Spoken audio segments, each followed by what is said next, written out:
Well, I have to say, heading into the season, I did not expect the Week 13 power rankings to look like this. But alas, we have a lot of surprise teams this year, so let's go ahead and dive right into our Week 13 power rankings. How's it going, everybody? I am Jason of Jason's Ramen, and today I'm here bringing you guys Week 13 power rankings. Man, this season's flown by fast, but let me know down in the comments below what your power rankings look like heading into this week. I want to hear what you guys have to say, but let's go ahead and dive into our rankings right now. So at number 10, we have the Pittsburgh Steelers. Sitting at 7-4, this team has been electric. Now, we don't have Enter Yinzer here. He's currently out on vacation. But we'll pay homage to him by waving his terrible towel and all that fun jazz. Because the Pittsburgh Steelers look great. Without Matt Canada, they finally put up 400 yards offense. I think it was like 421, I think was the final number. That offense looked great. Now, there is some problems in the locker room with Deontay Johnson. Not really being a team player, but overall this team is doing well. The defense coming up clutch when they need to, and the offense finally starting to get into gear without Matt Canada. At number 5, we have the 6-5 At number 9, we have the 6-5 Houston Texans, down one spot despite the loss to the Jags. They could have fallen more, but overall this team was due for a loss. It was a very tough game going into it. We knew it was going to be a tough game, but overall the Texans are carried on this list by the play of C.J. Stroud. Even if we look right at the game yesterday, let's pull up the game yesterday because, man, C.J. Stroud looked really good despite the loss. Give me 1 second. Let's go ahead and pull up Texans-Jags ESPN, and we'll find it here. November 26th, Jaguars 24, Texans 21. Box score, C.J. Stroud had 26 for 36 for 304 yards and 2 touchdowns to no interceptions. This man is looking absolutely amazing. He is on a tear of the league, and C.J. Stroud is carrying this team on his back. Give him Marvin Harrison next year or some other good weapon, and oh my gosh, I'd love to see this team next year. Houston, you got a bright future. Up next, we have the 8-3 Miami Dolphins, up one spot with the win against the Jets last week, as it was a dominating win. Now, they did lose Jalen Phillips to an injury because of the turf at MetLife, but overall, the Dolphins are showing that they can win and win big, but they are only doing that against sub-500 teams. I'd want to see them do it against a team that is at or above 500. I'd love to see them dominate one of those teams, but the Dolphins have yet to prove that, hence why they cannot be much higher than 8, but still 8th is respectable nonetheless. At number 7, we have the 8-3 Jags, who are going to stay put with their win, just because the teams above them, I feel like the Jaguars are not quite up at that upper echelon yet.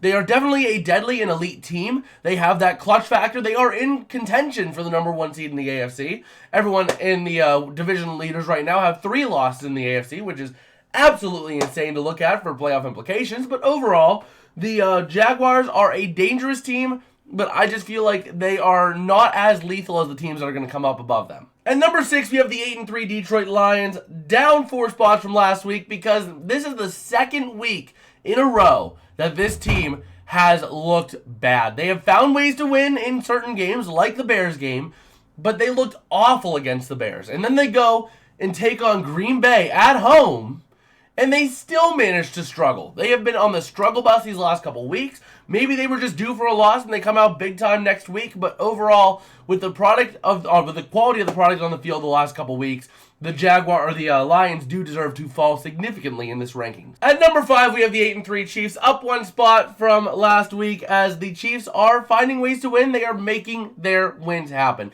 They fell down 14-0 to the Raiders, but never count this team out. The Chiefs are always going to find a way to stay in the game. There are some games where it's just a lost cause, like we saw against the Broncos, but overall, the Chiefs are just looking really good when they need to be good. Now, there are some questions and some concerns with Mahomes' receiving cast, not really being up to par and up to what Mahomes would be amazing with. So there are some concerns there and some question marks, but overall, this team is looking dangerous and poised to make a deep run.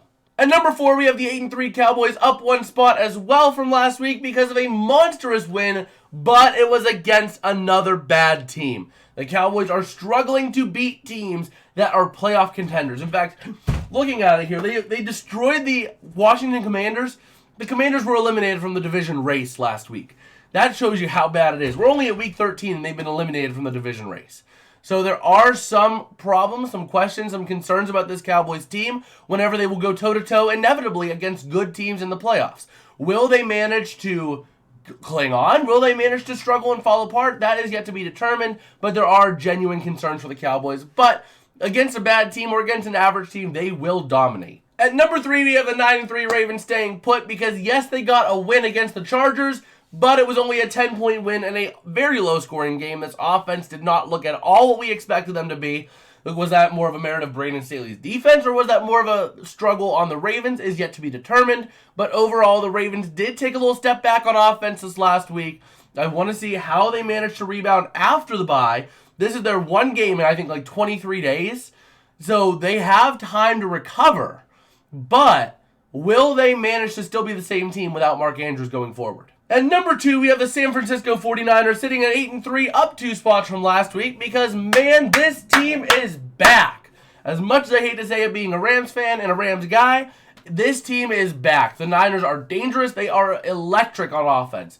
Defensively, they will do everything they can to stifle you as well. That front 7 really bringing the heat with Bosa and Young on the 2 edges. Oh my gosh, that is a dangerous situation. Then you got Fred Warner up the middle. I mean, that team is just a scary team to go up against defensively. And offensively, it don't get much better because Brock Purdy's been looking really good these last couple weeks. And that leaves at number 1, once again, the 10-1 Philadelphia Eagles. This team finding ways to win. This team is the embodiment of a championship contender. You might not think it because they aren't winning in big fashion like the Niners have, like the Ravens have, like the Cowboys have, but they are a team that has that clutch factor. They have the clutch factor of the Steelers with a more potent team. That's what they are. They're the Pittsburgh Steelers that are more potent. They have a very potent offense, and the team can and will find ways to win when they are down bad. They will find ways to squeak out a win they don't deserve. They will find a way around it.